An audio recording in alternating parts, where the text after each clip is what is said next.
귀한 찬양으로 하나님께 영광을 돌렸습니다. 오늘부터 저는 여러분들과 함께 7주간 사순절 시리즈 설교로 예수님은 누구신가? 라는 주제로 함께 은혜 나누기를 원합니다. 여러분, 예수님은 누구신가? 요한복음에서 예수님은 나는 생명의 떡이다. 나는 세상의 빛이다. 나는 양의 문이다. 나는 선한 목자다. 나는 길이요 진리요 생명이다. 등등 이런 말씀을 하셨습니다. 나는 뭐뭇이다 라고 스스로 밝히셨기 때문에 우리는 예수님이 누구신가를 보려면 그분이 나는 뭐다라고 말씀하셨는지를 우리가 보면 예수님이 누구신지 알게 되리라고 믿습니다. 그래서 오늘은 첫 번째 시간으로 예수님은 생명의 떡이시다 라고 하는 말씀으로 함께 은혜 나누길 원합니다. 사실 인간은 누구나 살면서 먹어야 삽니다. 먹지 못하면 누구나 죽죠. 하나님께서 육체는 매일 먹어야 살게 하셨습니다. 그 음식이 나를 움직이는 동력이 되고 힘이 됩니다. 밥을 먹지 않으면 우리는 힘이 없습니다. 마치 아무리 좋은 차라도 기름이 없으면 가지 못하는 것처럼 우리는 먹지 못하면 죽습니다. 움직이지 못하는 거죠.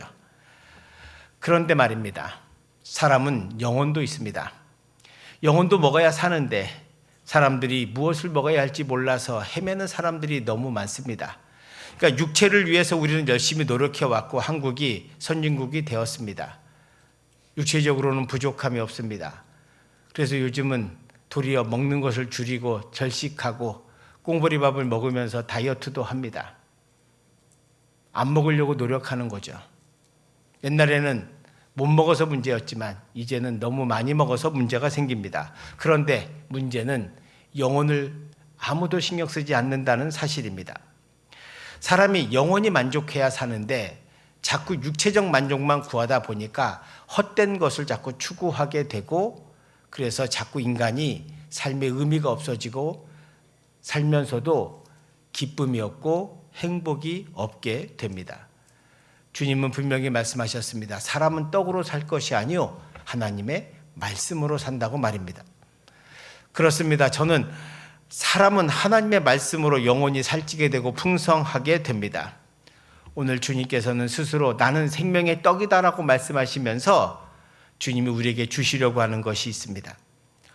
2000년 전에 이 땅에 오신 예수님, 그 이유가 바로 거기에 있는 거죠. 예수님을 기다리던 많은 사람들이 있었습니다. 2000년 전에 이스라엘은 400년 동안 식민지 백성으로 살았습니다. 바벨론에서 페르시아로, 페르시아에서 로마로 바뀌었지만 자기들은 독립한 적이 한 번도 없습니다. 우리는 일제 36년도 어둠의 시대고 힘들었던 시대라고 말하지만 이들은 400년이나 예수님이 오기까지 기다리던 식민지의 삶을 살아야 했습니다. 그들은 로마에게도 착취당하고 헤롯에게도 착취당함으로 말미암아 아무런 희망이 없고 소망이 없었습니다. 그들에게 소망이 있다면 이사야 선지자가 예언한 메시아가 오시면 그분이 우리를 건져줄 거다라고 하는 믿음 하나였습니다. 그런데 예수님이 오셨습니다. 메시아가 오셨는데 문제는 그 메시아를 메시아로 아는 사람이 없었다는 것입니다. 여러분, 예수님의 공생의 3년을 잘 보십시오. 많은 병자들을 고치시고 많은 사람들에게 복음을 전하시고 제자들을 훈련시키셨습니다. 그 모든 것은 예수님이 메시아임을 드러내는 가장 강력한 증거입니다. 고통 속에서 삶을 포기한 사람들, 또 죽을 질병에서 헤매는 사람들을 예수님이 건져주셨죠. 바로 그것이 메시아의 본 모습인 것입니다. 주님을 만나는 자마다 주님을 믿기만 하면, 주님을 붙잡기만 하면 다시 살았습니다. 주님께서는 그들에게 생명의 떡을 먹이기 위해서 이 땅에 오셨다는 것을 우리는 알 수 있습니다. 오늘 본문에서 주님은 스스로 나는 생명의 떡이다 라고 말씀하십니다. 우리 35절의 말씀을 한번 같이 보시기 바랍니다. 35절입니다. 시작. 예수께서 이르시되 나는 생명의 떡이니 내게 오는 자는 나를 믿는 자는 영원히 목마르지 아니하리라. 아멘. 여러분, 오늘 주님은 분명히 나는 생명의 떡이다 라고 말씀하셨습니다. 그리고서 35절의 말씀에 보면 내게 오는 자는 결코 두 가지, 줄이지 아니할 것이요 영원히 목마르지 아니할 것이다. 그러니까 예수님이 주시는 생명의 떡을 먹는 자는 두 가지, 줄이지 않는다는 거예요. 줄이지 않는다는 건 굶주리지 않는다는 거예요. 우리는 오늘 먹고도 내일 또 먹어야 됩니다. 오늘 배부리 먹어도 내일 되면 또 배고픕니다. 그게 인간입니다. 그런데 주님이 주시는 생명의 양식은 더 이상 굶주리지 않습니다. 만족함이 충만하게 됩니다. 그래서 줄이지 않는다는 거죠. 또 하나는 목마르지 않는다는 것입니다. 사람이 제일 참기 어려운 게 갈증이죠. 목마름은 참을 수 없습니다. 왜냐하면 인간은 밥을 안 먹어도 40일을 견딜 수 있지만 물을 안 마시면 일주일도 못 가서 죽습니다. 그것은 사람의 몸의 70%가 물로 되어 있기 때문입니다. 주님이 주시는 떡을 먹으면 더 이상 목마르지 않게 됩니다. 사실 이렇게 말씀하신 것도 처음이 아닙니다. 이미 요한복음 4장에서 예수님은 사마리아의 수가성에서 만난 사마리아 여인에게 비슷한 말을 하셨습니다. 요한복음 4장 13절 15절에 있는 말씀입니다. 예수께서 대답하여 이르시되 이 물을 먹는 자마다 다시 목마르려니와 내가 주는 물을 먹는 자는 영원히 목마르지 아니하리니 나의 주는 물은 그 속에서 영생하도록 솟아나는 샘물이 되리라. 여자가 이르되 주여 그런 물을 내게 주사 목마르지도 않고 여기 물길로 오지도 않게 하옵소서. 여러분은 예수님은 이미 요한복음 4장에서 수가성 여인에게 내가 주는 물 먹으면 목마르지 않다고 말씀했습니다. 내가 주는 떡을 먹으면 다시는 줄이지 않고 목마르지 않게 된다고 말씀하셨습니다. 그러므로 주님께서 말씀하신 이 생명의 떡, 생명의 물은 바로 우리의 영혼을 살리게 하고 우리가 더 이상 이제 굶주린 삶을 살지 않게 하고 그리고 목마른 인생을 살지 않게 한다는 것. 한마디로 말씀하면 주 안에서 참된 만족이 있다고 하시는 것입니다. 오늘 본문에서 주님이 나는 생명의 떡이다라고 말씀하신 이유가 있습니다. 이 6장을 시작하면서 예수님이 첫 번째로 사람들을 모으시고 그분들에게 복음을 전하셨습니다. 아마 열심히 복음을 전하셔서 식사 때를 넘기신 것 같습니다. 해가 뉘어져 지나갑니다. 근데 사람들이 너무 많아요. 돌아가라고 이제 말씀을 전하고 돌아가라고 했는데 돌아가려고 하는 그들의 얼굴을 보니까 너무 마음이 아픈 거예요. 얼굴에 핏기도 없고 먹을 것도 까칠한 얼굴에 배고픈 모습들을 보면서 이들이 간들 어디 가서 먹을까? 그래서 이 사람들에게 주님께서 기적을 베풀까 말까를 저는 고민하셨다고 생각합니다. 그 이유는 여러분 마귀가 예수님을 시험할 때 세 가지 시험할 때 두 번째 시험이 마태복음에서 뭐가 나오냐면 이 돌을 떡이 되게 하라 그러거든요. 사람들이 원하는 건 떡이라는 거예요. 육신의 만족을 원한다는 거죠. 그러니까 이 돌을 떡이 되게만 하면 사람들이 너를 메시아로 믿을 거다. 근데 예수님이 지금 이 요한복음 6장에서 오병이의 기적을 일으킵니다. 오병이의 기적을 일으킨 이유는 하나입니다. 거기서 말씀을 들은 사람들이 너무 배고파하고 굶주렸기 때문이고 불쌍했기 때문이죠. 물고기 2마리와 보리떡 5개를 놓고 축사하시사 기도하자 5,000명이 먹고 남았다는 거예요. 12광줄이나 남았어요. 근데 여러분 그랬더니 제자도 놀라고 사람들도 놀랍니다. 그때부터 예수님을 따라다니는 사람들이 더 많아지고 예수님을 찾으러 다니는 거예요. 왜? 떡을 먹어야 되니까. 그래서 주님을 찾아옵니다. 주님께서 배를 타고 찾아서 주님께 온 사람들에게 하시는 말씀이 바로 35절의 말씀입니다. 그 전에 주님께서는 육체의 밥을 원하지 말라고 말해요. 요한복음 6장 26절 27절을 한번 보시기 바랍니다. 우리 한 절씩 교독할게요. 26절에서 27절입니다. 예수께서 대답하여 이르시되 내가 진실로 진실로 너희에게 이르노니 너희가 나를 찾는 것은 표적을 본 까닭이 아니요 떡을 먹고 배부른 까닭이로다.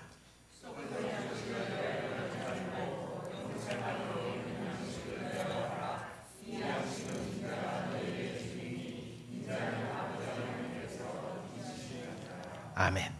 그러니까 주님께 찾아와서 환호하는 무리들에게 예수님 어디 가셨었어요? 저희가 예수님을 얼마나 찾았는지 아십니까? 라고 하면서 온 사람들에게 주님께서 지금 하시는 말씀은 뭐냐면, 너희는 지금 나를 찾아온 것이 표적을 보고 온 것이 아니라 먹고 배불렀기 때문에 왔다는 거예요. 그 말은 뭐예요? 주님을 만나면서 떡을 달라는 거예요. 육신을 위해서 물질을 달고, 그리고 내가 잘 살 수 있도록 도와달라는 거예요. 이게 육체의 양식이에요. 우리가 예수를 믿고 초볼 때는 기도합니다. 주님 건강도 주시고 내 사업도 잘 되게 해주시고 내가 배부르게 하시고 내 아들이 성공하게 하시고, 저는 이거 충분히 기도할 수 있다고 생각합니다. 그런데 말입니다, 믿음이 좀 더 깊어지고 신앙이 성숙하면 어떻게 돼요? 오늘 주님은 분명히 말씀하십니다. 21절에서 썩을 양식을 위해 일하지 말라는 거예요. 우리 육신을 위해서 일하지 말라고 하는 것은, 여러분, 그 썩을 양식이 아무렇 중요하지 않아서가 아니에요. 여러분, 하나님께서도 이스라엘 백성들에게 하늘의 만나를 주셔서 40년 동안을 육신을 위해 먹고 살게 했습니다. 만나는 분명히 하늘 양식이지만 그건 육신을 위한 거예요. 근데 예수님은 육신을 위한 게 아니라 영혼을 위한 것이고 영혼을 위한 것이에요. 주님께서, 여러분, 주님은 우리에게 우리의 육체를 먹고 살 수 있을 만큼 주신다고 믿으셔야 합니다. 그래서 우리는 그걸 추구하면 안 되는 거죠. 주님께서 걱정했던 부분이 뭐냐? 바로 이 부분이었던 거예요. 사람들이 예수님의 기적을 보고 바라는 것은 뭐냐면, 아, 예수님의 메시아구나, 저분을 바로 믿어야 되겠다, 이렇게 생각하는 것이 아니라, 저분만 따라다니면 내가 떡을 더 먹겠다, 내가 배가 부르겠다, 내 사업이 잘 되겠다, 내가 성공하겠다라고 생각한다는 거예요. 이게 예수님의 제자들도 3년간 주님을 따를 때 똑같았던 멘탈입니다. 예수님을 통해서 성공하고, 예수님을 통해서 내가 잘 되고, 예수님을 통해서 내가 높아지는 것은, 그것은 썩을 양식을 구하는 것이라는 거예요. 주님이 그걸 알았기 때문에, 사실은 주님이, 여러분, 배고픈 사람이 많은데 왜 수많은 기적을 일으키지 않으시고 오병이어와 칠병이어 밖에 없습니까? 왜 아픈 사람이 이렇게 많은데 다 고쳐주지 않으시고, 자, 한꺼번에 다 나라, 이렇게 말하지 않으시고 찾아오는 자에게만 베풀어 주시는가? 다 예수님을 육체의 만족으로 믿지 않기를 원하셨기 때문이에요. 사랑하는 성도 여러분, 우리도 예수님을 잘못 믿으면 썩을 양식을 위해서 구하게 돼요. 내 사업만 잘 되게, 내가 건강하게, 내 자식이 잘 되기를. 물론 저는 이게 나쁘다고 생각하는 게 아닙니다. 이게 중요하죠. 우리에게 필요합니다. 그런데 우리가 믿음 생활하면서 이것만 구하면 안 된다는 거예요. 정말 구할 것은 뭐냐? 영원한 것을, 여러분의 영혼을 위해서 구하세요. 썩지 않을 양식을 구하셔야 된다는 거예요. 그것이 뭐냐? 즉 예수님이 나는 생명의 떡이다라고 말씀하신 이유이기도 합니다. 자, 여기서 우리가 중요한 질문이 하나 있습니다. 그러면 예수님의 떡을 먹는 것이 도대체 나는 생명의 떡이다라고 말씀하신 그 말씀, 그래서 우리는 그럼 어떻게 예수님을, 우리가 생명의 떡을 먹을 수 있을까? 그것은 다른 게 아닙니다. 예수를 그리스도로 믿는 것이 생명의 떡을 먹는 것입니다. 떡을 먹는다는 것과 믿는다는 것은 같은 말입니다. 우리는, 여러분, 우리가 성찬을 하잖아요. 성찬이 주님을 상징하는 살과 주님의 피 흘린 피를 상징합니다. 그 떡을 먹고 마시는 것은 우리가 뭐라는 거예요? 그것이 능력이 있으려면 우리가 예수를 그리스도로 믿어야만 하는 거예요. 그래서 세례 받은 사람만이 성찬을 할 수 있다는 것은 바로 예수를 그리스도로 믿기 때문에 우리가 그것을 행하는 것입니다. 떡을 먹는다는 건 다른 말이 아니라 예수를 그리스도로 믿는다는 거예요.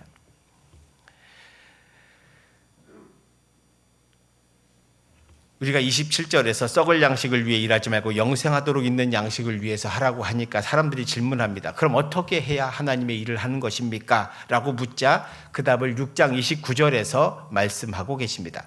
자, 6장 29절입니다. 시작. 예수께서 대답하여 이르시되 하나님께서 보내신 이를 믿는 것이 하나님의 일이니라. 아멘. 여러분, 하나님께서 보내신 이, 즉 예수를 그리스도로 믿는 게 하나님의 일을 하는 것이고 그것이 생명의 떡을 먹는 거다.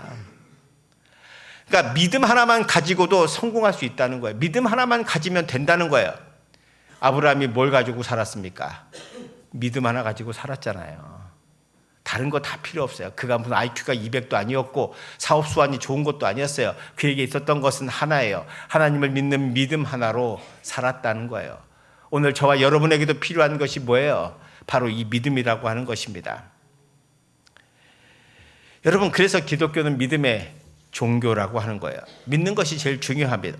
교회만 오면 믿으라고 하는 거예요. 교회 오면 믿으세요라고 말하는 것이 왜? 믿는 것이 생명의 떡을 먹는 것이고 믿는 것이 하나님의 일을 하는 것이기 때문입니다.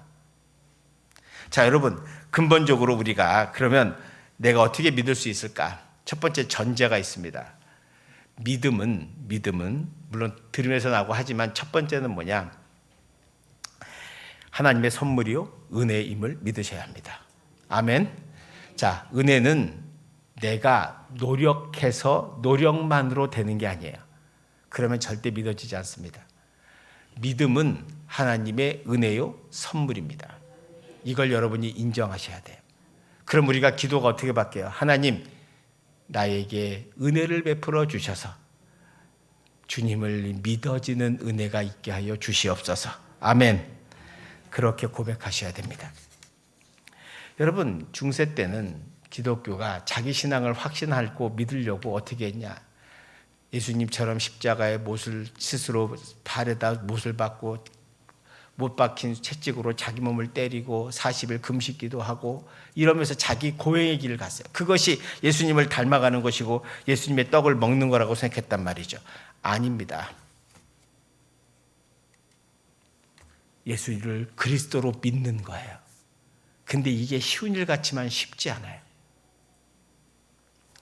여러분, 이게 처음에는 잘 몰라요. 이게 우리가 교회 생활하고 다니면서 내가 믿음이 있다고 생각하지만 이게 진짜 믿음인지 가짜 믿음인지 모르거든요. 가짜 믿음은 나로부터 나오는 믿음이고 진짜 믿음은 하나님으로부터 나오는 믿음입니다. 그러니까 내가 노력해서 예수를 믿을 수는 있어요. 약간 믿을 수 있지만 언제 안 돼요? 결정적일 때 안 되는 거예요.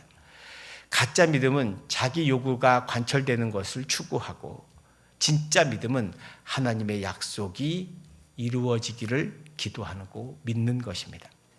이 둘은 잘 모르죠. 어떻게 아느냐? 여러분, 아브라함의 믿음을 언제 알아요? 그가 시험 받을 때예요. 하나님께서 아브라함아 너희 아들 이삭을 사우르의 모리아 산에서 바쳐라. 번제로 각을 떠라. 한마디로 말하면 아들을 죽여서 양처럼 번제 드리라는 거예요. 태우라는 거예요. 여러분 같으면 하시겠습니까? 아브라함은 합니다. 왜요? 그 아들을 100세에 주신 것, 내가 불가능하고 사라가 90대 주신 것은 뭐예요? 하나님의 은혜의 선물임을 알기 때문이에요. 믿음은 그런 거예요. 진짜 믿음은, 하나님을 믿는 믿음으로 생긴 믿음은 하나님의 절대적인 신뢰와 순종이 있습니다. 자기 생각을 버리는 거예요. 진짜 믿음의 핵심은 자기 생각을, 자기 의지를 버리는 것입니다. 거기서부터 진정한 믿음이 시작되는 거예요. 여러분, 일제시대 36년 동안 기독교는 큰 고난 가운데 있었습니다. 특히 마지막 37년 이후에 신사참배하라고 할 때 한국교회가 가장 큰 위기였습니다. 일본이 신사참배하라는 것은 한국교회를 꺾고 독립의 의지를 꺾기 위해서였습니다. 교회를 폐쇄하기 위해서죠. 그것 때문에 한국교회가 많은 고통을 겪었습니다. 일본 신사에 가서 절해야 되냐 말아야 될 것이냐 가지고 가짜 믿음과 진짜 믿음 사이에 싸움이 있었습니다. 진짜 목사님들, 진짜 성도님들은 절하지 않았죠. 특히 주기철 목사님은 신사에 절하지 않음으로 심한 고문을 당했습니다. 일본 형사가 심지어 판자에 못을 거꾸로 박아놓고 그 위에 걸어가라고 했을 때 걸을 때마다 십자가가 그 못이 주기철 목사님의 발을 찔러서 피가 솟았습니다. 그럼에도 굴하지 않았고 결국 병을 얻어 순교하게 되었습니다. 이런 분들이 많았다는 거예요. 물론 배교한 분도 많았습니다. 신사참배는 기독교 신앙과 상관없다, 가서 절하자 했던 교회들도 많습니다. 그런데 반대로 이것을 거절하고 순교하신 분도 있다는 사실입니다. 진짜와 가짜의 판결은 평상시에 모르지만 결정적일 때 판별이 됩니다. 여러분, 내가 예수를 잘 믿고 사는데 사업이 어려움이 당했어요. 내가 예수를 잘 믿는데, 예수를 잘 믿는다고 정말 예수 믿고 살았는데 내가 어렵게 살아요. 내게 고난이 와요. 내가 아파요. 그럴 때 우리는 실망합니다. 주님, 왜 나에게 이런 고난을 주십니까?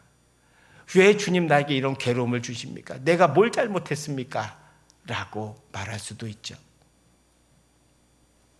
제가 아는 분의 아들이 교통사고를 당해서 중환자실에 있었습니다. 그분이 저한테 전화를 해서 이런 말을 하고, 목사님, 저 예수님 잘 믿었는데 왜 내 아들에게 이런 일이 생겼습니까? 제가 그랬습니다. 참으로 안 됐습니다, 집사님. 마음이 아픕니다. 함께 기도합시다. 그런데 말입니다, 이 일은 누구에게나 생길 수 있습니다. 집사님이 이 과정을 잘 극복하시고 은혜롭게 믿음으로 서시면 이것이 도리어 은혜가 되고 축복이 될 겁니다. 우리 앞에 일어나는 일은 알 수 없지만 주님의 깊은 뜻이 집사님을 통해서 있다는 것을 믿으시고 함께 기도합시다. 중환자에 있던 아들이 깨어서 이제는 건강한 모습으로 학교도 잘 다니고 신앙생활도 잘합니다. 그를 통해서 그분이 깨달은 것은 이거예요. 고난이 올 때 좌절하고 절망했지만 그러나 다시 주님을 붙잡고 나갔을 때 주님께서 분명한 뜻이 있었고 그 뜻을 통해서 자신이 더욱더 견고한 믿음으로 설 수 있었다고 말입니다. 성도 여러분, 나에게 이런 사고가 왜 일어났느냐라고 묻지 마시고 먼저 내가 주님 앞에 바른 믿음으로 서 있는가를 기도하십시오. 그리고 정말 주님을 내가 무엇보다도 먼저 주님을 깊이 사랑하는가를 여러분이 고백하셔야 합니다. 사람은 믿음을 갖기가 참으로 어렵습니다. 왜냐하면 우리는 어린 시절부터 불신앙을 갖게 되거든요. 불신이 체질화되어 있는 사람들이에요. 어린아이가 이제 학교 갈 때 3월 달에 되잖아요. 유치원을 가거나 초등학교를 갈 때 아이에게 뭐라고 말합니까? 가거든 길에서 어떤 사람이 사탕 사주면 따라가지 마라. 차 타고 어디 데려다 준다 그러면 가지 마라. 엄마 친구도 믿지 마라. 아무도 믿지 마라. 그죠? 혹시 여러분 초등학교 학생에게 따라가다 누가 사탕 사주면 따라가렴? 이라고 말하지 않아요. 누가 차 타고 놀러 가자 그러면 타고 가라고 말하지 않아요. 어린아이들은 알아요. 세상은 무섭고 그래서 믿을 건 없다라고 하는 걸 배우게 되거든요. 그러니까 나중에 커서 뭐예요? 술 먹으면 해롭다고 해도 술 마시고 공부 열심히 성공한다고 해도 공부 안 합니다. 불신이란 바로 이런 것과 같아요. 이런 사람들이 예수를 믿는 것은 제가 보기에 우리가 이 자리에 있는 것이 뭐예요? 미라클, 기적이에요. 할렐루야. 여러분, 여러분이 예수를 믿는 것은 바로 여러분의 노력이 아니라 하나님의 선물이요 은혜라고 하는 사실을 믿으셔야 합니다. 그래서 우리 모두는 믿음이 하나님의 은혜요 선물임을 믿으셔야 하고 그 믿을 때 우리는 비로소 생명의 떡을 먹게 됩니다. 참된 믿음을 가진 자 중에 특징은 하나는 뭐냐? 순종을 잘해요. 예수님도 순종을 얼마나 잘하는지 모릅니다. 38절 40절의 말씀을 한번 보십시오. 38절부터 한 절씩 교독합니다. 내가 하늘에서 내려온 것은 내 뜻을 행하려 함이 아니요 나를 보내신 이의 뜻을 행하려 함이니라.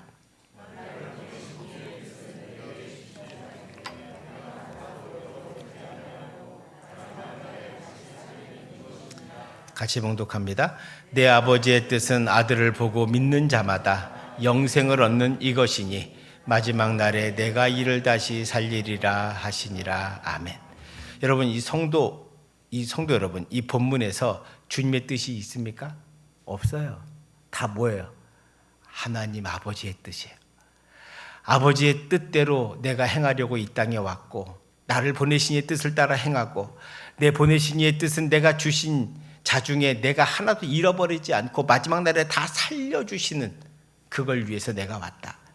내 아버지의 뜻은 아들을 보고 믿는 자마다 영생을 얻는 이것이니 마지막 날에 내가 이를 다시 살리리라. 여기서 십자가와 부활을 다 얘기하고 계세요. 그러니까 주님도 이 땅에 무엇 때문에 왔냐? 아버지 뜻대로 왔어요. 아버지가 가라고 해서 왔고 아버지의 뜻대로 살았고 아버지의 뜻을 이루기 위해서 사셨다고 말씀하고 계십니다. 여러분, 그래서 예수를 믿는 것이 뭐다? 영생을 얻는 길이다. 할렐루야, 할렐루야. 예수를 믿는 것이 생명의 떡을 먹는 것입니다. 예수를 믿는 것이 생명의 떡을 먹고 생명의 물을 마시는 것이고, 예수를 믿는 것이 영생을 얻는 것이고, 예수를 믿는 것이 하나님의 일을 행하는 것입니다. 예수를 바로 믿으면 그때부터 뭐가 보이냐? 길이 보여요. 인생의 목적이 보여요. 내가 무엇 때문에 살아야 하는지, 무엇을 위해 살아야 하는지, 내가 육신의 떡을 구하지 않고 영원한 생명의 떡을 구하는 길이 무엇인지를 깨닫게 돼요. 그래서 베드로가 사도행전 2장 이후에 사도로 변신해서 그 어부가 진정 주의 놀라운 능력을 나타내며 안진병을 일으키며 초대교회 사도로 우뚝 서게 됩니다. 자기 성공에 야망에 눈 떴던 사울이 바울 되는 순간부터 그는 이방인의 사도로서 주의 복음을 전하며 살게 됩니다. 주님이 주시는 참된 기쁨과 은혜를 누리며 이 땅의 삶이 아니라 저 영원한 천국을 향해 달려가는 삶을 살게 되는 것, 이것이 바로 예수 그리스도를 바로 믿는 사람들의 모습입니다. 사랑하는 성도 여러분, 저는 여러분들이 그렇게 되기를 축원드립니다. 축원드립니다. 예수를 믿는 것, 그것이 바로 영생을 얻는 길이요, 생명의 떡을 먹는 것입니다. 여러분, 제가 마지막으로 여러분에게 예수를 믿는 법에 대해서 말씀드리겠습니다. 분명히 제가 하나님의 은혜요 선물이라고 했습니다. 그럼 나는 가만히 있으면 되냐? 아닙니다. 예수님이 베드로를 불러요. 내가 너로 사람을 낳는 어부가 되게 하겠다고 불러주신 것은 분명히 예수님이에요. 근데 거기에 응답한 것은 누구예요? 베드로잖아요. 아이 싫어요, 나 안 가요, 나 집에 갈래요 라고 하고 가면 끝이에요. 억지로 데려가지 않아요. 여러분 잘 보셔야 됩니다. 주님은 여러분에게 믿음의 은혜를 주실 준비를 하셨습니다. 이제 여러분의 몫이 있어요. 그 몫이 뭐냐? 위대한 부흥사였던 무디 목사님이 초보 시절에 자기도 믿음을 갖고 싶은 거예요. 믿음을 갖고 싶어서 주님 믿음을 주세요, 믿음을 주세요라고 기도했다고 합니다. 그런데 믿음이 안 오더라는 거예요. 근데 어느 날 그가 말씀을 읽다가 로마서 10장 17절의 말씀을 읽고 알게 됩니다. 그것이 뭐냐? 같이 봉독합니다. 그러므로 믿음은 들음에서 나며 들음은 그리스도의 말씀을 말미암느니라. 아멘. 믿음은 들음에서 나는구나. 그래서 예배에 참석하고 말씀을 배우고 묵상하고 하는 것입니다. 말씀을 듣고 배우는 것이 주님의 부름에 응답하는 거예요. 말씀을 듣고 배우면서 기도하고 주님 나에게 은혜를 내려주셔서 주님을 믿어지는 은혜가 있게 하시고, 그리고 말씀을 여러분이 듣고 배우면 여러분 나도 모르게 믿음이 쌓여서 믿게 될 줄 믿습니다. 믿습니다. 바로 이것입니다. 그래서 무디 목사님은 내가 기도만 하면 되는 게 아니라 하나님 말씀을 듣고 배워야 되겠구나 라고 하면서 말씀을 듣고 배워서 훌륭한 목사님이 되셨습니다. 성도 여러분, 저와 여러분도 이제 믿음이 중요합니다. 믿음, 여러분은 정말 믿음을 갖고 계십니까? 가짜 믿음이 아니라 주님이 주시는 생명의 떡을 먹고 생명의 물을 마시고 주님이 주시는 영생의 확신을 가지고 이 땅에서 주님의 영광을 위해 사십니까? 저는 이 사순절을 시작하면서 여러분이 정말 주님이 주시는 생명의 떡을 믿고 온전한 믿음으로 이 땅에서 승리할 수 있기를, 세상은 우리로 하여금 하나님을 믿지 못하게 하는 일이 너무나 많습니다. 이단 사설뿐만 아니라 세상의 풍설도 다 마찬가지입니다. 오직 영혼은 상관없고 육체의 만족만을 위해 살아갑니다. 썩을 양식을 위해 구하며 끊임없이 노력하고 애쓰는 것이 다 뭐냐? 썩을 양식을 위해 구하더라는 거예요. 근데 영혼의 양식, 영원한 양식을 말하는 것은 교회밖에 없습니다. 제가 여러분들에게 자신 있게 말씀드릴 수 있는 것은 사람은 육신의 양식은 썩을 양식입니다. 우리가 죽을 때 그거 다 가지고 가는 거 아니에요?